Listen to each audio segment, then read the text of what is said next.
This is Optimal Finance Daily, episode 472.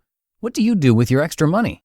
By JMoney of budgetsaresexy.com. And I am Dan, always here reading to you from some of the best personal finance blogs on the web. We do this each Monday through Friday, and we're up to episode 472.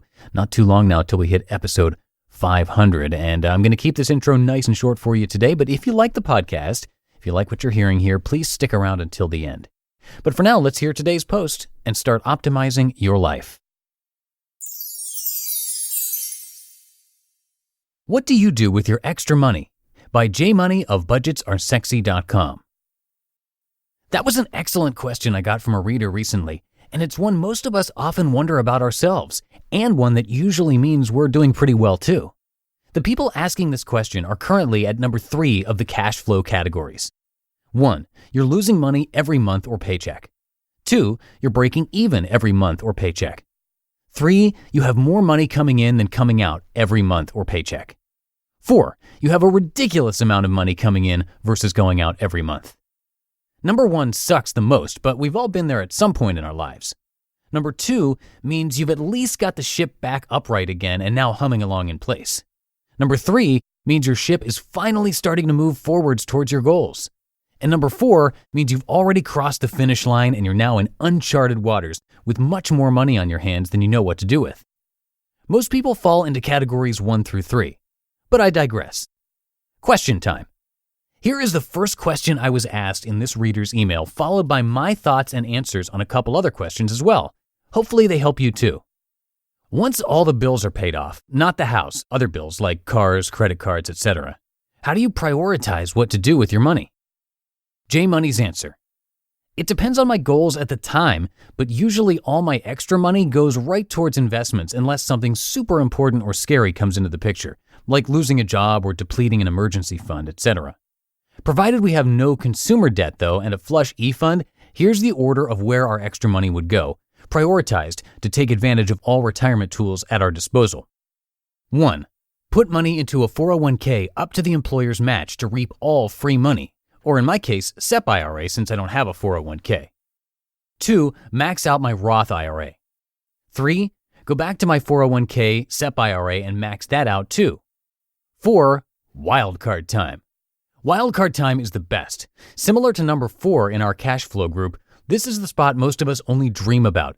It means that you've not only got all this extra cash coming in to the tune of $23,000, since you've just maxed out your 401k at $17,500 and your Roth at $5,500, but you've still got plenty more to play with, and you've covered the most important part already, retirement. With Wildcard, your options are endless. And again, depends on your goals, dreams, and priorities. Here are a few things Wildcard can mean for you. Paying down or paying off your house, starting a new business, buying a new business, dabbling in more riskier stocks and investments, creating an FU fund one day for your job so you can plan out one of these. See my post on 6 hilarious ways to quit your job. Giving generously to causes you believe in. Funding your own causes you believe in. Funding your kids' or grandkids' college. Reinvesting in your own education. Or buying Jay Money a house to thank him for his help.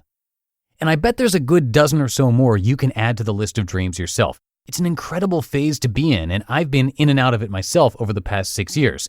Currently out of it due to low business income and popping out babies left and right. Question number 2. I notice when you post your financials that you keep that small HELOC on your house. What decision process did you use in deciding to keep it rather than pay it off with your liquid assets, and why? JMoney's answer. It again comes down to goals and priorities. I'm currently in cash hoarding mode due to the aforementioned babies and business income, so it makes us more comfortable knowing we have a pot of money saved up for emergencies, daily expenditures, etc. should we need it. When times were financially awesome a year or two ago, I was aggressively paying down that second mortgage every single month and did consider paying it off in one fell swoop, which many readers may remember. Looking back, I'm glad I didn't, but you can only work with what you've got at the time. So ultimately, it was another what's our top priority right now type deal for us, and presently that's having enough cash in reserves until things turn around. As much as it would give me a financial orgasm to have that HELOC paid off once and for all, but it's now a business as a rental property anyways, which changes the game too. Question number 3.